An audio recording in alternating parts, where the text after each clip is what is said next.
Congress settles it and settles the dispute. It settles what is a digital asset, gives a legal framework for trading and the purchase of those assets, and I think that's an important thing.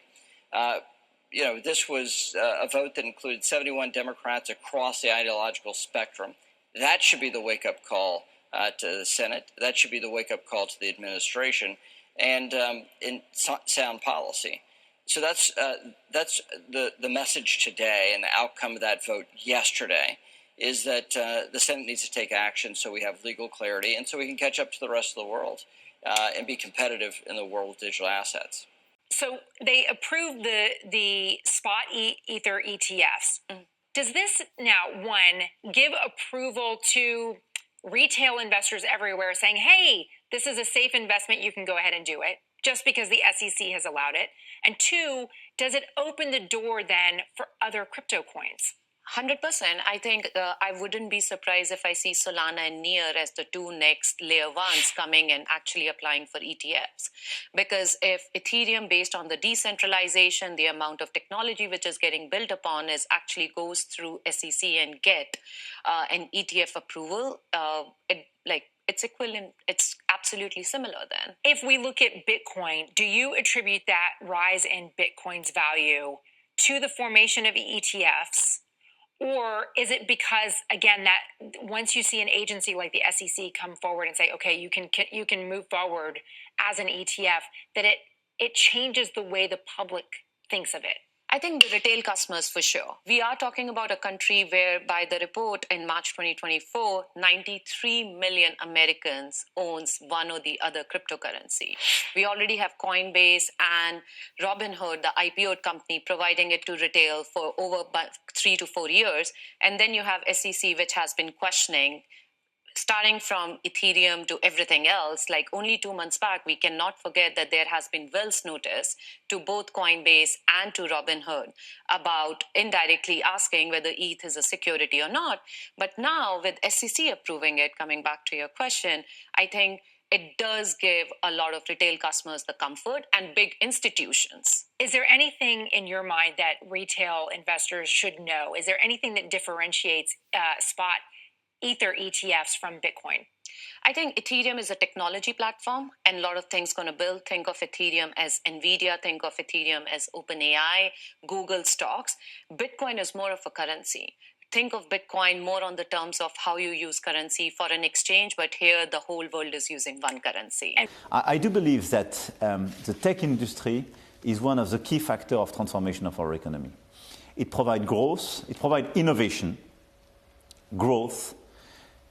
It created a lot of opportunities for qualified and unqualified people. So this is a big source of mobility in our societies. Unqualified people too? Yes, both. If you take, for instance, I very often referred a few years ago on Uber at this stage, but it can provide a lot of jobs by disrupting existing businesses. And it provides as well qualified and unqualified jobs by transforming existing businesses and large caps and existing large caps. So this is why I do believe in this sector, and I do believe I've clearly believed from the very beginning that France should be one of the leaders in this field. We multiplied by 10 in 10 years the scale of our ecosystem in tech, and when you take the difference between US and Europe, we are lagging behind. The growth per capita is half in Europe as it is in US during the past 3 decades. The main driver for such a difference is precisely the lack of innovation and diffusion of this innovation, especially in the tech sector. So we have to do much better.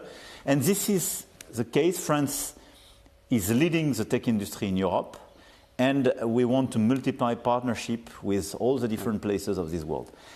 Referring to AI, we can revert on that because AI is not just a sector. This is a huge revolution. And it will completely transform the existing sector, but it will transform education, democracy, work, a lot of things. And I think our challenge for AI is accelerate, innovate, and invest, and on the other side, regulating at the appropriate scale, meaning the global one. Okay, but let me ask you about this. The CEO of Mistral, who you know, Arthur Mensch, yeah. You have called him an example of French genius.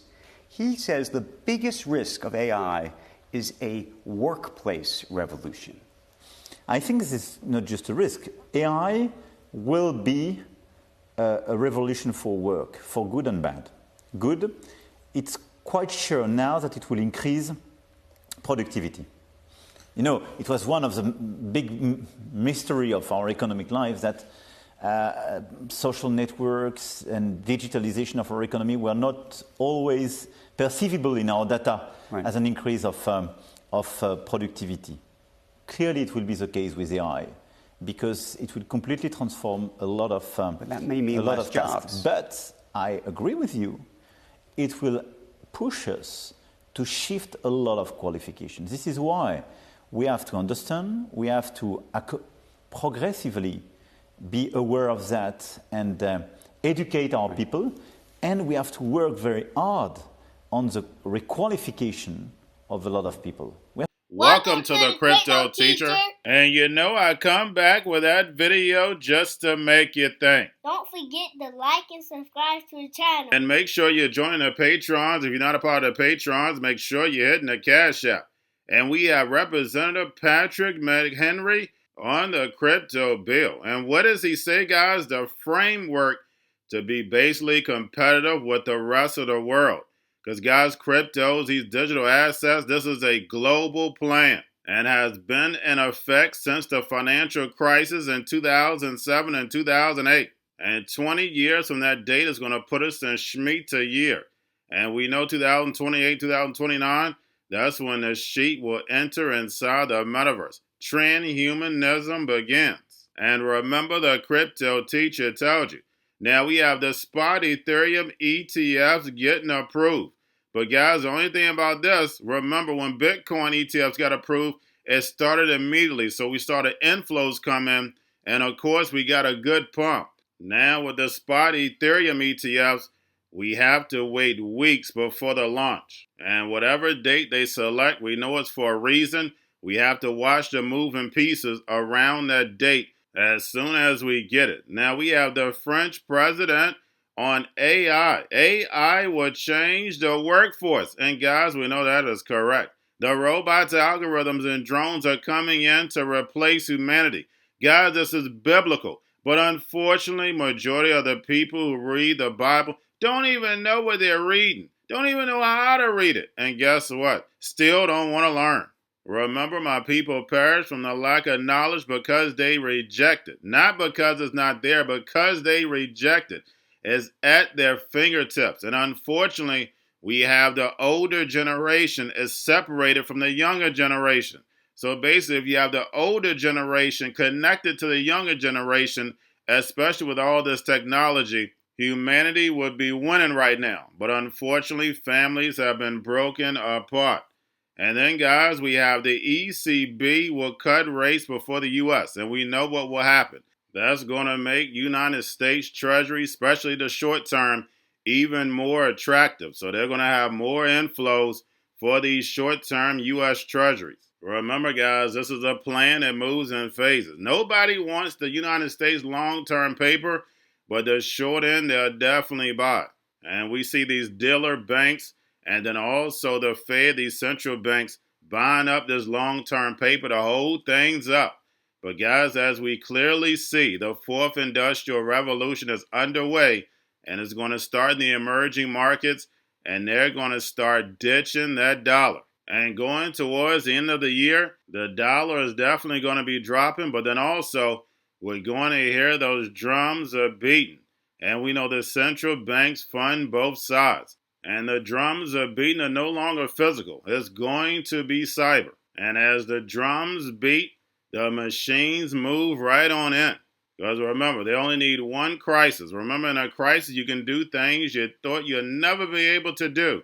And we know what that is. Bring in the robots, algorithms, and drones, and the sheep going inside the metaverse. And remember, the Crypto Teacher told you. Because he knows, when it comes to the NWO, it's all planned out. You have a wonderful day. The European Central Bank widely expected to cut rates next month. And I asked President Macron how worried he is about the value of the euro and whether it is going to weaken if the ECB moves before the Fed. I do think about that. I'm not so worried about this issue. I think the guidance is clear. I'm not supposed to comment the ECB decision because this is an independent body. But I think the guidance is clear, and this is a normalization on both sides of the ocean. And by the way, look at the situation. I think our economies did quite well to fix inflation without killing too much growth. And I have to recognize that we are fixing inflation issue. And in France, we still created private jobs during this period of time, which is quite unique. So I think we are entering in a normalization process, post-COVID, war, inflation due to energy and so on. So it's good. I think we need probably a bolder monetary policy. I'm not worried by the short term of the ECB. I'm a broader policy that looks like what? Look, I'm a strong advocate of an enlargement of the mandate of the ECB, following the model of the Fed. Your central bank doesn't just take into consideration inflation, but growth and jobs creation is taken into consideration. I do believe that the ECB has to complete inflation as a target by jobs creation, growth, and decarbonization of our economy. Because decarbonization will create de facto inflation, for sure. Because you will increase the cost of a lot of goods and products, and the re-regionalization, I would say the fragmentation of world trade, de facto will create some embedded inflation. So I think we have to complete the mandate. This is a very political question, but this is much more efficient for European growth. And the issue of Europe, let's be clear, is to succeed in this agenda of decarbonization. France is back on track since 2019, and we are issuing today the right figure. It's not just 4.8, but more than 5% reduction last year, as we created jobs and growth. So it's feasible, and we are back on track. But we need growth. Right? This is the main issue for Europeans. Going to a different economy, and we're going to be learning more about that as we go. But clearly, we're learning that things can be done from remote locations. We're learning that technology can replace people even more than we thought. We're not going back to the same economy. We're recovering, but to a different economy, and it'll be one that is more leveraged to technology. And I worry that that is going to make it even more difficult than it was for many workers. In Silicon Valley, and my friends who work in technology know that what we did to the manufacturing workers, we are now going to do to the retail workers, the call center workers, the fast food workers, the truck drivers, and then even bookkeepers, accountants, insurance agents, lawyers, and on through the economy. So what happened to the manufacturing workers is a very clear sign. And so we'll import Chinese-based CBDC technology. So it's going to be CBDC in a box provided to you by the People's Bank of China. But every stock, every bond, every currency, every commodity, every piece of art, every private business, every piece of real estate will eventually be a token on a blockchain, an entry on a ledger, permanent and immutable. We will have truth instead of trust, and we will save over $7 trillion a year. 6 to 8% of global GDP is wasted by the friction of the trust industry that's necessary when you have dual entry accounting. With triple entry accounting, which is what a blockchain is, we get rid of all of that friction. It's a beautiful future. Like what you see in China and their social credit scoring systems, right? If we get identity wrong, it could be a tool to enslave humanity. And if we get it right, it could be a tool to liberate humanity. And as an American, I'm obviously rooting for the one that's on the side of freedom. Bitcoin